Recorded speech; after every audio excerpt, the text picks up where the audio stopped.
में दिख रहा है, जनता का जो उत्साह आपको सामने नजर आ रहा है, ये उसी का प्रतिफल है। अच्छा, विपक्ष जो है हमेशा भारतीय जनता पार्टी को घेरने का काम करता है, वो गठबंधन कर रहे हैं, कितना असर पड़ेगा इस पर विधानसभा चुनाव? विपक्ष के पास कोई मुद्दा रह नहीं गया है। जो हमने अपने मैनिफेस्टो में वादा किया था, वो सारे वादे हमने पूरे किए।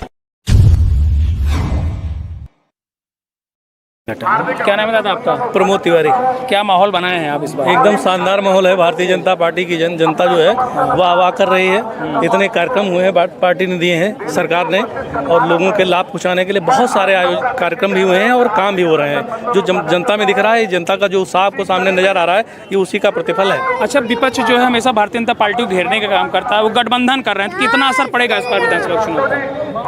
विपक्ष के पास कोई मुद्दा रह नहीं गया है। जो हमने अपने मैनिफेस्टो में वादा किया था, वो सारे वादे हमने पूरे किए हैं। मैनिफेस्टो आप उठाकर देख लीजिए। आप मीडिया के बंधु, आपको अच्छी तरह पता होगा कि जो हम लोगों ने मैनिफेस्टो में दिया था, कोई ऐसा एक काम नहीं बचा है जो हम लोगों ने नहीं पूरा किया। वो सारे काम पूरे किए हैं। इसीलिए देख लीजिए, आपके सामने पूरी भीड़ जनता वाह वाह कर रही है कि भीड़ तो जो है अखिलेश यादव चुनाव रथ यात्रा करें उसमें भी दिखती है। देखिए, प्रोजेक्टेड और स्वतः आने वाली भीड़ में अंतर पत्रकार बंधु बहुत अच्छी तरीके से जानते हैं। क्या आपको लगता है कि यहाँ प्रोजेक्टेड है कोई?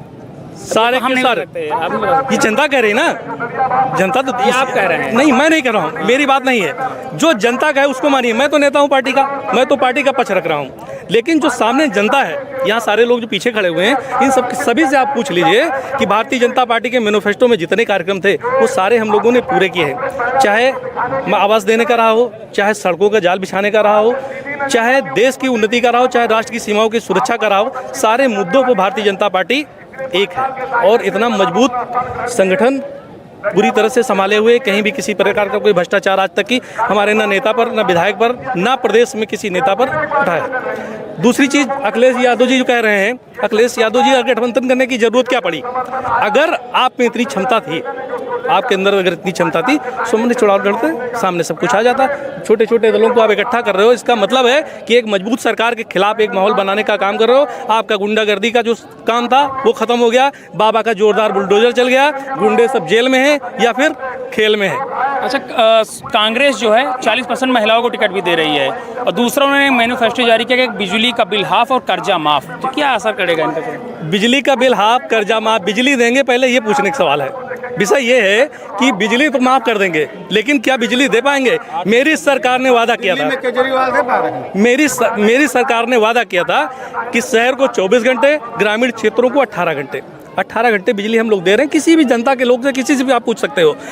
दूसरी चीज़, हम शहरों में 24 घंटे बिजली दे रहे हैं। जब हम बिजली दे रहे हैं तो उसके खर्चे भी तो हैं। अगर हम आप उपभोग करेंगे तो उसकी भरपाई नहीं करेंगे, कहाँ से माफ़ कर देंगे? ये उनसे पूछने का सवाल है, मेरे पास नहीं। मैं तो दे रहा हूँ, जो दे रहा हूँ सामने है। कोई कोरोना काल जैसी वैश्विक आपदा में पूरा विश्व परेशान था। आप बताइए कि कोई ऐसा व्यक्ति रह गया हो जो भूखा रह गया हो? भारतीय जनता पार्टी का कार्यकर्ता घर से रोटी ले गया, उसके बाद सरकार ने, कोई ऐसा व्यक्ति नहीं जिसको राशन देने में कोई कोताही बरती हो। सब लोग खुशहाल हैं जीवन यापन करने के लिए। जिनको व्यवस्था चाहिए, वो सारी व्यवस्था भारतीय जनता पार्टी देने का प्रयत्न कर रही है। भारत माता की।